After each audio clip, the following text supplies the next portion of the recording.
Recording. Okay, where are we? And welcome everyone to our very last webinar. Last but not least, I'd like to introduce the chair of the Sustainable Fairfield Task Force, Scott Thompson. He's going to talk to us about how we can live a more sustainable lifestyle. Hit it, Scott. Okay, thank you so much, Mary. And let me take a minute, since I am in the cleanup position here, in the last of a very week-long series, great week-long series of videos put on by Sustainable Fairfield. Thank you, Mary, and for everybody on the committee for all the work that you've done in organizing these events and publicizing it through all the channels and social media, and making sure all the technology worked. I just really think it's been a phenomenal week, and I'm really grateful of all the efforts everyone put in and adjusted what they were planning to do here very last minute. Normally we have our Earth Day celebration is a event that people can attend in person, and we had to adjust this to online format for obvious reasons. So just an amazing overall week, and I've enjoyed many of the talks, and I can't wait to view the ones that I missed on YouTube. And you can do that by going to the Sustainable Fairfield Task Force YouTube channel and catch anything that you missed. So today's talk is something that I give probably several times each year, and it's been kind of around and evolved for over the last 4 or 5 years. And it kind of grows out of our town's sustainability plan that the task force developed and in 2016. And the idea is to try to condense what's in that plan, and that plan addresses things for not just the town government or our businesses that are in town and our nonprofits, but also our residents. It's to try to distill that resident piece of the plan into some sound bites here, and maybe sound bites is not the right term, but distill it into a top 10 list of actions that we can hope to encourage and inspire our community to take. So that's really what we're getting into in this talk is, out of the sustainability plan, what are the top 10 actions for individuals to take in their lives? And let me, one more by way of introduction. We did a survey of the town, and for the purposes of not only communicating what the Sustainability Task Force does, but also for the purposes of soliciting input and feedback on what they would like to see. And the number one theme was kind of around waste and recycling. And this is something that is on everybody's radar, and that's a good thing, that everyone is aware of that blue bin and aware that trying to recycle is a good thing. Now, I'm here today to tell you that's probably one of the lesser important things that I'd like you to focus on, and there are 9 other really good ones. And even within the topic of waste management and recycling, there are a lot of things you should be doing before recycling. And so with that as kind of setting the stage here, not that there's anything wrong with being in tune to recycling, but I want you to be aware that we need to go beyond that if we're going to create a sustainable world for our children. All right. Action number 1, and this is so important for me to share with you today, is looking at your house and looking how it uses energy. And one of the best things, and we have a really great program in the state of Connecticut, which allows our residents to get a home energy audit. And right now there is a small copay for folks that are United Illuminating customers. And if you go to what's called the Home Energy Solutions Program, you can go to Energize CT to get more information about it. It will tell you how to sign up for a home energy audit. And the home energy audit, I think the copay is like $100 or $150, something like that right now. And it changes all the time. So it's hard for me to keep track of the exact amount year to year. It is worth, in my opinion, easily $1,000 what you're getting. The energy auditors will come to your house and they will do what's called a blower door test. And so they will seal your front door and they'll put a blower in and at a certain flow and pressure will extract air from the house and find out where all the air leaks are in your house. And they'll do a reading to see what that pressure is. And then they will, while they're listening to those leaks kind of whistling into your house, they'll go around and seal them and caulk them and use spray foam insulation or put weather stripping in, all these various techniques to try to make the house less leaky. And at the end of that, they'll do another test. So there's the first baseline blower door test, and then there's the one at the conclusion of all their work. And what's the point of that? That is to try to reduce air infiltration so that you're literally not sending your conditioned air through the cracks in your house. They will also change your light bulbs over. So if you have incandescent bulbs, they'll convert them over to high efficiency bulbs like LEDs. And then they will also give you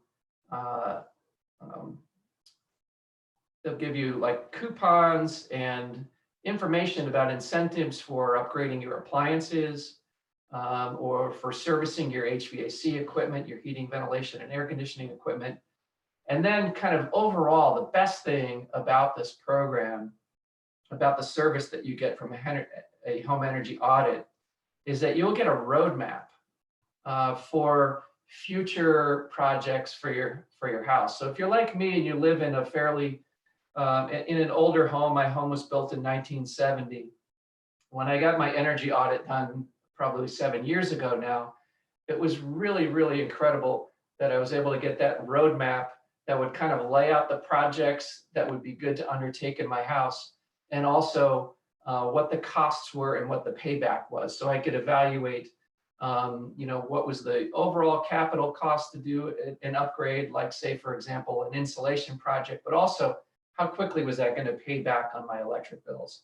So number one on the Sustainable Fairfield Task Force list is getting a home energy audit.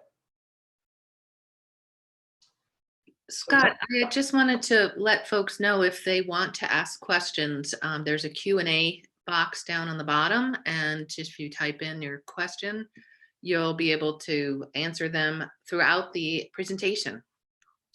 Yeah, thanks for noting that, Mary. And yeah, I'll trust you to keep an eye on when those questions come in, and please just interrupt me at any time.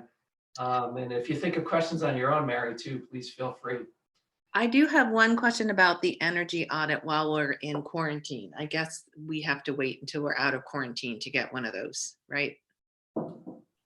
I don't know the answer to that for sure, but I would say I would recommend that, yes, you wait a couple of months until the state has cleared that kind of activity to go on. So yeah, it's not a good idea to have folks into your house at this moment here on, what is it, April 26th of 2020.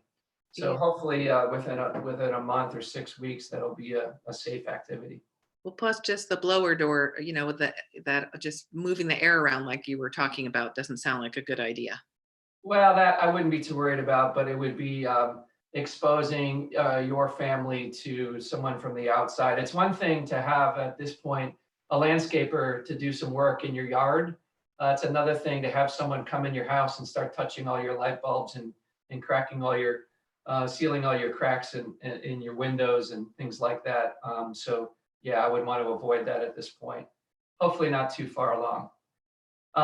One thing you can do now is, and actually I'm seeing kind of an uptick in inquiries, and this is number 2, is going solar in your home. And the Sustainable Fairfield Task Force over the years, since since about 2014, we've undertaken 4 rounds of what we call community solar. This is where we have a promotion or some kind of outreach within the Fairfield community to try to encourage folks to look at solar in their home. And in that time period, we've gotten over 500 residents in Fairfield to put solar on their homes. We had some students actually from Ward High School about 4 years ago did a Google Earth study of every home in Fairfield. We did this actually before Google themselves did it, where they made a tool that will allow you to do this kind of evaluation. We actually did it. We were groundbreakers here in Fairfield and did this study. And at the time, there was about 16,300 single family residential homes. And of those, about a third of them were good candidates for solar. And so one of the things that's kind of noteworthy of that is, so that third equates to about 5,500 homes, and we've gotten about 500. So it's about 10% of our eligible inventory has gone solar. So as good as we feel about 500, we still have a long way to go here. And so another thing is to note, about 2/3 of the homes are not really good candidates for solar. That's because you either have some beautiful trees on your property that shade your home, or perhaps your roof is not of the right age. It's in need of replacement, or it faces in a direction that doesn't get good sun exposure, has a slope that doesn't get good sun exposure. And the good news for those 2/3 is, if you can't go solar on your home, there is a program that's coming that will allow you to directly invest in solar electricity virtually for your home. And that is called the Shared Solar Program. Legislation was formulated for that about a year and a half ago, and it's getting in the process of being launched, I think, very soon. So keep an eye out for the Shared Solar Program. If you are one of the lucky 1/3 that are good candidates for going solar, now that you are quarantined in your home, this is a great time to kind of dust off this. I know everyone wants to do this if you can, and it's a great time to kind of look at it, because as money is getting tight, going solar is a great way to save money. And it actually, in some cases, people may find themselves with all the staying at home and eating in and not traveling. They have a little extra money to spend. So you may be actually in the category of being an investor in the solar energy for your home. So there's really kind of 2 general ways to approach it. You can lease or enter a power purchase agreement. In those cases, you don't have to spend any money, you simply save money. Or you can buy or finance your solar system. If you have some expendable income or capital or a home equity line of credit that you want to leverage, that can be a really good long-term investment, especially if you're going to be in your home for a while. So this is really a great way to kind of get into clean energy, and it's really a gateway for clean energy. Once you go solar, now you start looking at every other aspect of your energy usage and your energy efficiency. All Hey, right. before you leave the screen, I just want to point out to everyone that that's Larry Cayley, who is the co-chair of the Fairfield Earth Day Committee, and that's his house with the solar. There's Larry and his wife Sharon, and they went solar, I think, in probably 2013, 2014 timeframe. And once it went on the roof, I know they've been very happy. It pays all their electricity bills, and they've been saving money ever since. All right, I'm going to go into number 3, and this is something. This is kind of my standard slide pre-coronavirus era, and a lot of people are aware that you can get good fuel efficiency if you select the right car. But here today, I'm encouraging everyone to take a serious look at electric vehicles. And at the time that we prepared this slide, the first time, it was electric vehicles were just starting to enter what I would call the modern era, and that was 2013. Now, here we are 7 years later, and there are dozens and dozens of different electric vehicles on the market. They're all different price ranges. They're all different levels of functionality. You might need an SUV. You might need a small commuter. You might need a car to go long distance. And I'm here to say that there is an electric vehicle for everyone. But of course, you can get the best and most efficient electric vehicle that gets 135 miles per gallon equivalent. And you're still not going to compete with what we've all been doing a lot more these days, is walking. And that's one of the, I'll call it the silver linings of our Corona quarantine, is that more and more people are out there walking, and that walking is good for their health. It certainly does no harm to the planet. And let's realize that as we're building up our miles day to day and week to week, that when this is all behind us, this quarantine is all behind us, let's remember how easy it was to walk 4 or 5 miles. And next time we need to go downtown, just grab your loved one's hand and walk together and have a night out on the town. So, of course, nothing is as efficient as a bicycle because of that mechanical advantage. And we're blessed in Fairfield that we have a bike walk plan that has been approved, that we're implementing, and we're adding bike resources throughout the town. And these might be in the form of bike paths or bike lanes.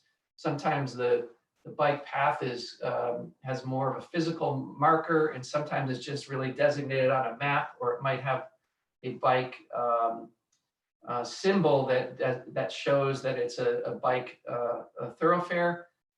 But we're really lucky in Fairfield, and now I think we realize how important these resources are. And certainly places, big cities like New York, are certainly realizing that they are in this time very, very happy that the bike resources they had planned for are there for the community to use. I'm hearing things out of New York that bike shops simply can't keep inventory on the shelves. People are going out and buying bikes in droves because they're no longer, if you will, comfortable using the subways or the trains. And so this is again, and I say this very cautiously and delicately, but this is a trend, people walking and people biking, that has come to the forefront due to the coronavirus disruption, that we really hope everyone can think of incorporating into their lives as we go beyond this era.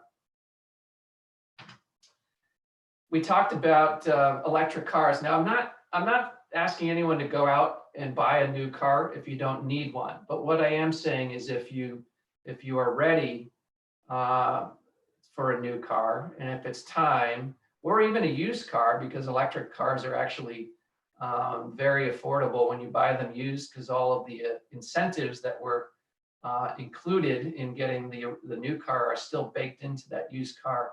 That's what I'm saying. I'm not saying get rid of your junker. There's still, if there's still life in it and it's not a super polluter, it doesn't have a plume of black smoke, then I would say maintaining and keeping that used car in good shape is okay. But if you're ready to get rid of your tailpipe, you can look at Tesla, and we're very excited that it's now 2020, and as of March 2020, the Model Y has begun to be delivered. And I have to say, quite frankly, it is the perfect car. It's affordable. It has no tailpipe. It's incredibly efficient. It can go long range. It's all-wheel drive. It's very roomy. It's very fast accelerating. And it's a hatchback, so it has incredible utility. They make a optional towing hitch for it. They make an optional roof rack. There is literally, when it comes to the Model Y, there is zero sacrifice. And I can honestly say, even though there's 40 some odd of electric vehicles on the market. They all do have some limitation. The Model Y has no limitation, in my opinion. Tesla really created the spark for the whole industry. There are many other great cars, and this is another one that's on the market. It came to the market in 2017, and I apologize, I didn't look closely at the incentives. They may have changed since I first prepared this slide 2 years ago, so make sure that you double check the numbers here that I'm showing as incentives. But when I got my Chevy Bolt, this is actually what my wife drives. When she got it in 2018, she was able to lease it and everything after taxes for $305 a month. And when you go into a lease, all of the incentives that are available at the time are baked into that. And so we got a great service from Maritime Motors right here in Fairfield. So I would encourage you to check this car out if you're thinking of an EV. And there's lots and lots of other options. The source that I cite here is kellysbluebook.com. You can do all kinds of research there, or you can go to the Connecticut DEEP website and look at the cheaper program. And I forget what it stands for. It's cheap with an R on the end. And it is the state EV incentive program. It tells you what vehicles are eligible for those incentives in Connecticut. All right, so enough about clean energy. Let's talk about what I would consider to be, now it's not number one on the list here, but it is something that really is within the realm of every individual's ability to do, and that's eat lower on the food chain. And you know, a lot of what this chart here presents is kind of the carbon footprint of different food choices that we make every day. In fact, most of us make these food choices 3 times a day. So you kind of have, you know, 3 times a day at which you can choose to help Mother Earth. One thing that is not shown on these numbers, which is the total impact. In some industries, for example, the beef industry, it's not just the carbon footprint of bringing that food from its source to your plate. There's a larger impact due to, if you will, clearing of forest to create grazing for cattle, and also the impact of the cattle themselves from methane emissions from their cud and their off-gassing. So when you look at the impact of food on the planet, I think some numbers have it around in the 10 to 15% of our greenhouse gas emissions. So significant, but not overwhelming. But when you look at its overall impact, food, some studies have it between 50 and 55% of our overall impact. And so while that's a bad thing, it's a good thing because this is something that we can all control. And I'm not here to try to say you should become a vegetarian. I'm not here to try to say you should become a vegan. I would love it if you did those things. But what I am saying is when you make a decision about what to eat, think about the consequences of your action. And if you can eat lower on the food chain, then do it. Have more vegetables on your plate, or if you are going to eat meat, maybe you want to choose chicken, or you want to choose fish over the red meats, or maybe you want to choose a smaller portion of that meat, or maybe you want to eat meat less frequently.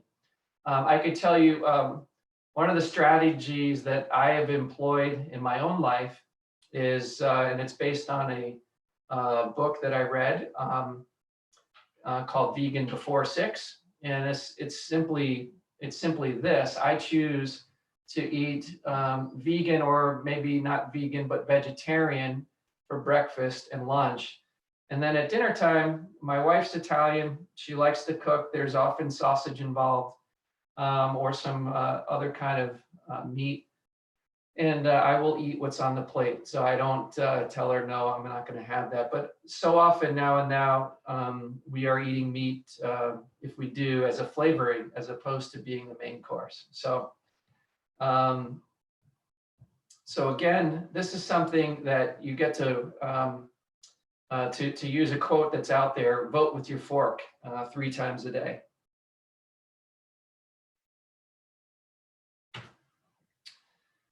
So it's not just about the carbon impact of what you put on your plate. It's also the health and quality of how that produce or meat is raised.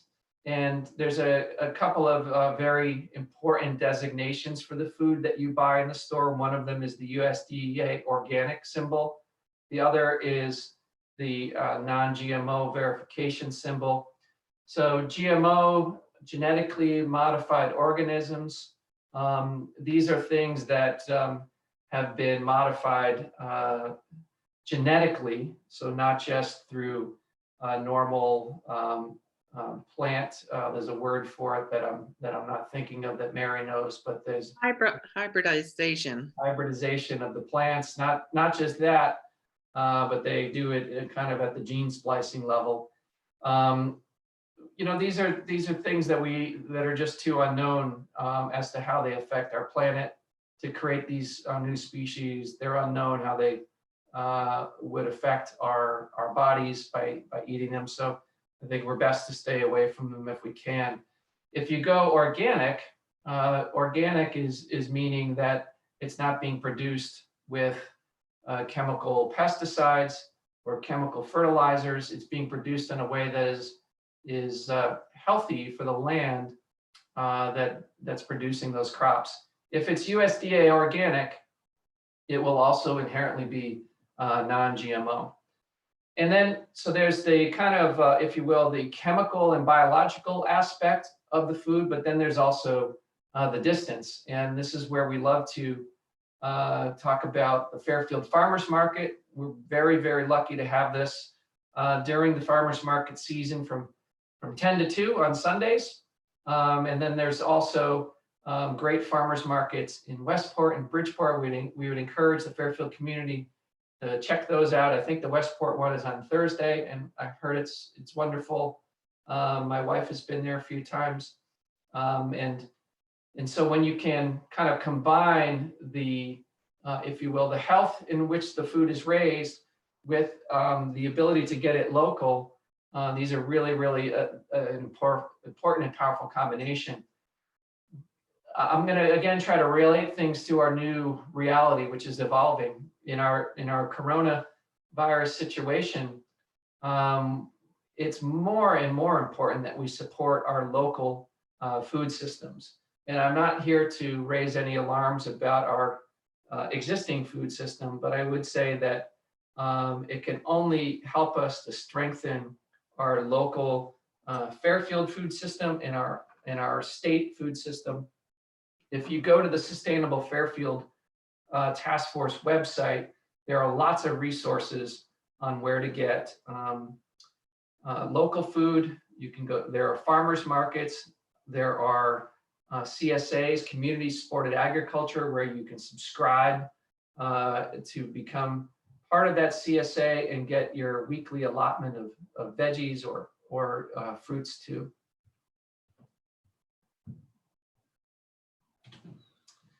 And then, of course, there is nothing better in terms of controlling what goes into your food and in terms of controlling how far it has to come to get to your plate than growing it on your own. And I'm gonna, and I know, let me just say, I'm very aware that many people are struggling and suffering right now, both economically and of course the loss of life and health impact on our community has been devastating. And I fully acknowledge that, and my deepest sympathies go out to our community. But I will continue to point out some silver linings, and I hope that meets you in the right place. One of them is For me personally, I've been spending a lot more time in my yard, being given guidance to stay at home as much as possible. This is so far shaping up to be my best garden year ever. This is not my garden. This is a garden of a picture I got off of the internet. I wish it was my garden. Maybe it will look like this by the end of the year, but that is my daughter holding one of Mary's chickens that she has for her friends at her house. Mary, you want to say something about your chickens? Yeah, I at the height of my chicken owning, I had 12. I'm trying to see who she's holding. This is such an old picture. It's so funny. Abby's now in college. This is not the Yeah, current she's Abby. almost 20 now, and she's 12 in this picture. I have one chicken left, huevo, and so she laid an egg today because we had a lovely day yesterday, which I gave to my neighbors. They were outside this morning, and she had just laid. So huevo lays blue eggs because she's an Americana, but I think that's a Rhode Island red that Abby's holding. So they're pet chickens, and I got my chickens from mypetchicken.com. They come in the mail. You go to Commerce Drive and you get a little box, a little peeping box. Tara Cook Lippman just got a whole bunch of little chicks. It's very cute. So it's a lot of fun. The post office says they get 2 or 3 boxes. This was when I was getting my chickens. They get 2 or 3 boxes a day. I mean, a week. I'm sorry. So there are a lot of people in Fairfield that are chicken owners. So I'm not that unusual. They're great pets. They're really easy. They're like little dogs. They follow you around. They come when they're called. Of course, they come because if you have a little bag and you shake it, they think that you're going to feed them their grubs, which we do. So they always are very friendly, and they don't mind being held, as Abby is showing. And they're a lot of fun. I highly recommend it, and you get eggs out of the deal. So I'm going to have to get Abby up there to take a new photo one of these days. But you know, there's of course the environmental message here, which is you can control what goes into your bodies by controlling what you eat, and you can do that in no better way than having your own garden. So you know what goes into that, and you can really reduce your carbon footprint impact by growing it right in your backyard. Not only are you reducing emissions from what's coming to you, but you're also capturing carbon in these plants. That's what they use to grow, of course, is carbon dioxide. And of course, trying to relate it to our current situation, you know, if you're cooped up in the house and feeling anxious, I personally could recommend nothing better than getting your hands in some dirt and spending a little time out in your yard and growing something. All right. So now that we've got a nice clean energy home and transportation system, and we've got a really green and clean way of putting food on the table, we got to have some fun too. And you know, I am again not going to preach to you and say if there's if certain activity that you love, that you should stop doing that. That's not at all what I'm here to say. But I am here to say that when you are maybe choosing between equal or comparable activities, try to choose the one that has the lower impact. So if you absolutely love snowmobiling, I'm not here to say don't ever use a snowmobile. That's bad. But I am to say if you're debating, hey, should we, you know, fire up the snowmobiles or hop on the cross country skis, I would certainly say go out on those cross country skis. And there's lots and lots of activities here that have very low carbon footprint. So maybe instead of choosing to powerboat, you can get out on the kayak and maybe, you know, hop on the surfboard if you're near a wave. On vacation, I know that we don't have big enough waves here in Fairfield, but you can hop right up the Musquamaket and catch some for sure.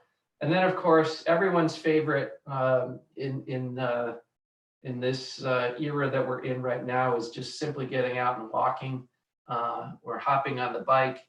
And not only is that fun, is that good for your personal health, but it's a great way to get around. And so it's not just transportation, it's not just exercise, it's fun. All right. Now on to everybody's favorite topic. And as I kind of started off the talk, I said, I told you about the survey that we did in town. And one thing that's on everyone's consciousness, it's everyone's awareness, is how do I recycle, and what do I do with an item that I've generated? Let's say it's used batteries, or what do I do with old electronics?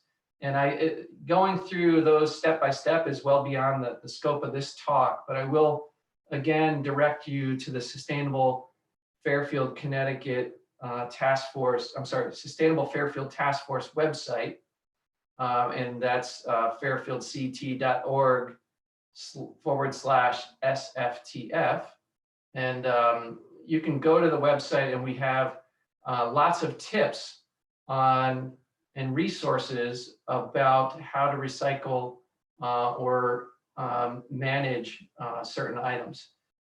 But if you look at this graphic that's on here in front of you, you will note that recycling is kind of an orange color. And what I'm here to say is, yes, of course, throwing something in the garbage is the last resort, but second to last is recycling. And there are 1, 2, 3, 4, 5, 6 better options than recycling. And let me start at the top. And the first one is, the first two are refuse and reduce. Refuse means simply, I think I want to buy that thing, and I'm clicking around here on Amazon, but do I really need it? Do I really need that thing? Or is it just something that I feel like I want in this moment? And one strategy that I use is I wait at least 24 hours if I can before making a purchase. And oftentimes, if I sleep on it and think about it, no, I really don't need this thing. And I'll just say, well, let me wait one more month. And if I still need it then I'll reevaluate. But refusing, now I know this isn't something that maybe the business community likes to think about, but certainly from our consumption standpoint, compulsive consumption is bad for the planet. And so if we could just say, no, I don't need that thing, that is the best thing. Or if we do need that thing, maybe we take it in a smaller quantity. Next is, all right, if we've decided that we do need that thing, and it's okay to want things too and to buy them. I'm not saying you can't want things. Everyone does. And if we do decide to acquire that thing, let's do it in a way that is as sensitive as we can. So that might be picking it up used and going to the thrift shop or going to the consignment shop. And so if we can, what I would call reuse that item and put it back into the economy and resell it, that's a really good thing. That lowers the impact of not only producing that item, but also the extraction of all the resources that went into the raw materials that were used to make it. And sometimes, you can have an item that you own break. And there's a lot of great resources out there on YouTube that can teach you how to fix just about anything. And in our current state that we're in right now, where you might have a little extra free time, maybe that thing that you in the past would have just thrown away and bought a new one, maybe you can just click on a YouTube video and have it teach you what you need to do to fix it. Sometimes instead of throwing something out, it might be something that no longer serves you and that you no longer need. You can use that to give it to somebody as a gift. So only after we've exhausted those first 5 options that we start talking about the recycling. And there's kind of 2 forms. One is simply recycling into those raw materials again. The next one, the one before that in yellow here, is called recover. A term that we're all more familiar with is called upcycling. And this is where a great example actually is the garment that I'm wearing right now. It's a Patagonia sweater, and it's a fleece that I usually wear when I go skiing. This is made out of recyclable materials.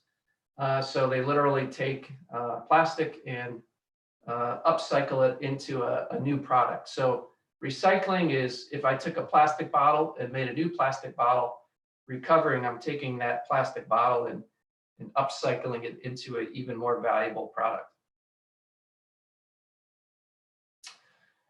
Okay, now I'm on to number 9 here. And so we've gone through clean energy, clean transportation, food, and fun, and what to do with your things and your stuff. Well, let's talk about other great ways to have an impact. And the number 9 is get involved. And there's really kind of 2 levels of involvement here that are shown on this slide.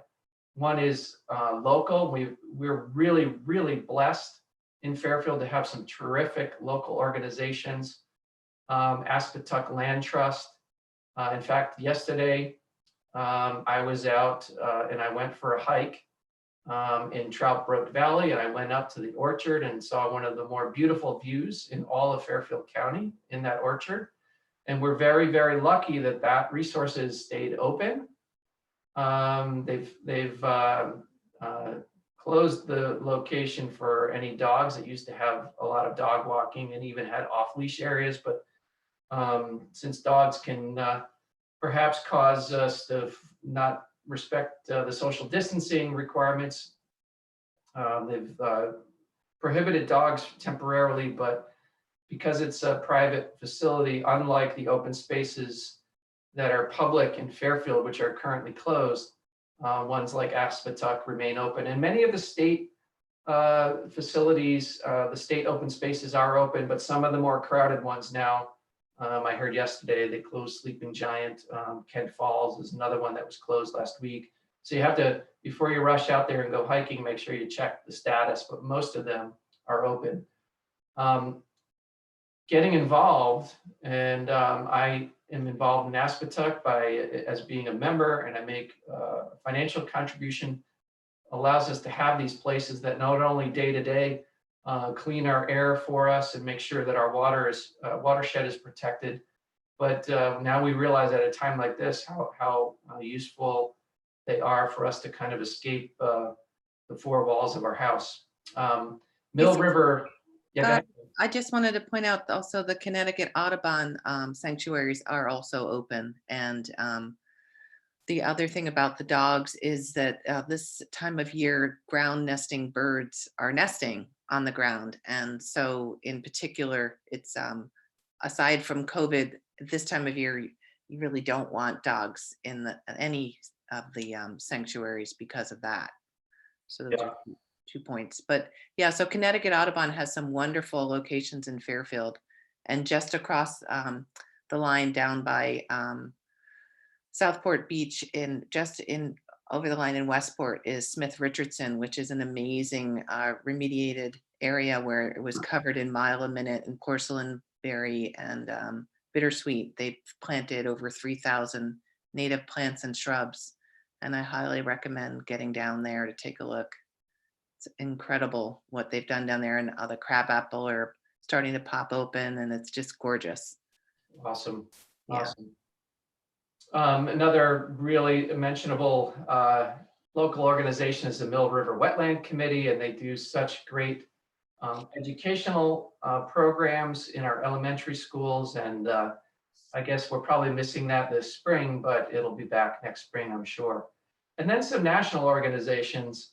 In fact, Sierra Club, I would say, is the foundational membership that I had in my life. Happened to be walking through an airport and picked up a magazine and I thought it was just kind of an outdoors hiking magazine, but didn't realize that when I was 20 years old, I was getting indoctrinated by the Sierra Club and all the amazing things that they do. And in this era where at the federal level, so many of our environmental regulations are being attacked and trying to be rolled back. It's organizations like Sierra Club and NRDC that fight the good fight on behalf of those environmental policies that were won through very hard fighting over many years. So we're really grateful for those organizations. And there's a lot. Again, I have 10 items, but each of these 10 items has kind of sub items within them. And of course, near and dear to my heart, making those choices, what you put on your plate every day. But this is another one that's near and dear to my heart, is becoming a member of one of these organizations, because by becoming a member of the Sierra Club or contributing to the Sierra Club, you're really amplifying and projecting what we do collectively at the national level. I just want to give a plug to the Sierra Club also, because on Thursday they had a webinar with us, and so Sam Danowski is the Connecticut Sierra Club Executive Director, and along with her and several others, they talked about Remington Woods, which is privately owned, but hopefully will become a public space. It's 422 acres in Bridgeport and a little bit into Stratford. And it is woods with a 23-acre lake, in comparison to Beardsley Park, which is about 130-acre park. So if you've been to Beardsley Park, which is beautiful, this is a little over 3 times the size of that. So Awesome. Sierra Club is trying very hard to work with the city and the state and even federal funds to purchase that, or get it donated, actually. So pretty exciting stuff. So it's a great webinar. I highly recommend it. Yep, and this is one that this next slide here talks about another way to get involved. Instead of through organizations, you can get involved through our local events, and it's with great sadness that we had to pause some of these events this year. The Wilton Zero Waste Fair was not able to happen in its normal glory, nor the Westport Green Day. We are still hopeful, and we'll see, to have our Green Wheels Expo, which is the 3rd weekend in September. And that will be a place where you can come out and see all manner of electric vehicles. You'll be able to see, at least in years past, we've had cars, we've had electric bikes, we've had electric boats, we've had electric lawn equipment, and even last year our great highlight was the electric school bus. All right, kind of wrapping up here. Item number 10 is there's nothing better than getting informed of what environmental issues are about and what you can do. And this is a list of some of my favorite and very relevant books here. And Mary, maybe you've seen this presentation before, but you probably can notice that I've added a new one. Yeah. And I'll talk about that. This is called Drawdown. And it's a book by Paul Hawken, but really he's the editor. It's a collaboration of many researchers where they present the most comprehensive plan ever created to reverse global warming. And so drawdown, the term really we're most familiar with it when we talk about a war, and you are bringing you're reducing your troop numbers that are projected forward. You're drawing down your troop levels.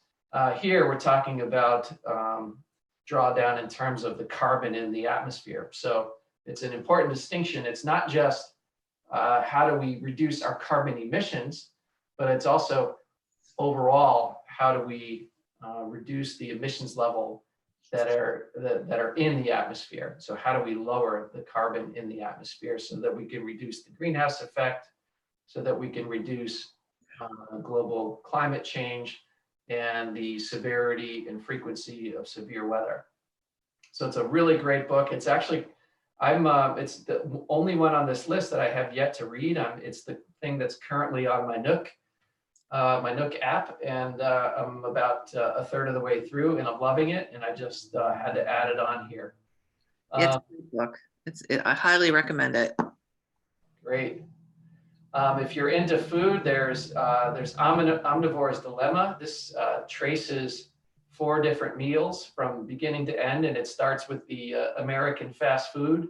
It goes through 2 other in-between options, and it ends with the fully sustainable meal. And it's a really, really great read. And if you aren't a foodie now and you read this book, there's a really good chance that you will never look at food the same way. Walkable City is a book that I absolutely love.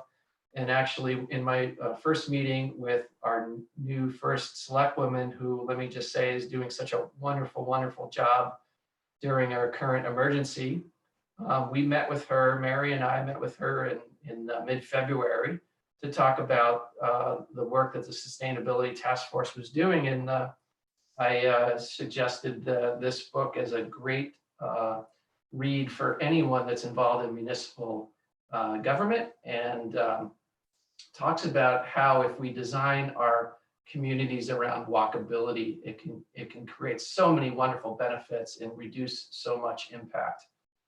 No Impact Man is kind of a very somewhat of a humorous story about a guy that lives in an apartment in New York City, and he tries to get his environmental impact down to 0, and it's pretty funny, but there's a lot to learn from that.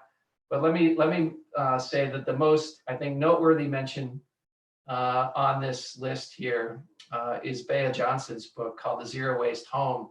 And again, kind of drawing this and circling this back to our current situation, where I'm hearing from many of my friends that they're spending a lot more time at home, and they're kind of getting caught up on some home projects, maybe on some to-do lists that they maybe otherwise weren't getting to because their lives were so busy, and we're in some ways slowing down, many of us, and having time to maybe catch up. Now, I know that's not for everybody, because some of us are juggling kids at home, or work has gotten crazy, or many other impacts. So I certainly don't want to say one size fits all, but if you are in a situation where you find yourself with a little more time, check out Zero Waste Home, because again, going back to the talk about recycling, this is a book that is just phenomenal. And it talks about not only what do you do with the things that you want to get rid of, but how do you live your life in a way that you're not producing waste. And so examples are, we have a great one in Fairfield. You can shop in bulk at many of our stores. There's a bulk aisle at Whole Foods. I think it's currently closed because of Corona, but there's also a bulk store that opened up called BD Provisions down in the Brick Walk. You can order in advance, and you can pick up your bulk goods from BD Provisions. Shopping in bulk is a great way to be able to buy the food you need without creating waste. And so if you don't create any waste, if you just come home with the food in reusable containers, then that's really what we want to strive for. We're not striving for how do I recycle as good as I can. We are striving for how do I live my life in a way that I'm not creating waste? How do I live my life in a way that is sustainable? And with that, I am at the end of the talk. So Scott, I read recently, so that, there's some families have like a swear jar where you put in, a money when you say a bad word. So instead of doing that, they're putting in money whenever they use some packaging that uses the single-use plastic. So I don't know what they call it, the single-use plastic jar, but so it's just sort of an interesting thing. So it's sort of promoting that idea of buying, bulk products, and using reusable things like a glass jar or a cotton bag or whatever, and buying in bulk. So I thought you'd like that. That's awesome. And so, I wanted to kind of tie this whole thing together and say, if you are finding yourself with some time at home, get in touch. You can reach me at fairfieldcleanenergy@gmail.com. You can get in touch, and I can put you in touch with some companies that help you look at going solar. I can help you start to think about your electric vehicle that you might need. Maybe it's not this year, maybe it's next year.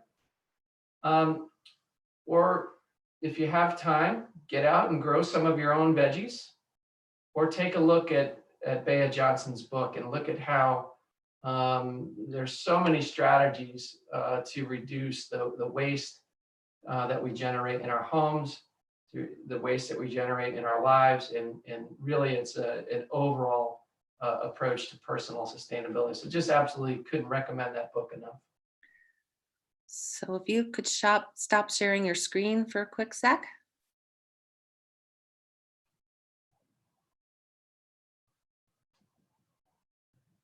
Yeah, Bea Johnson also has ingredients.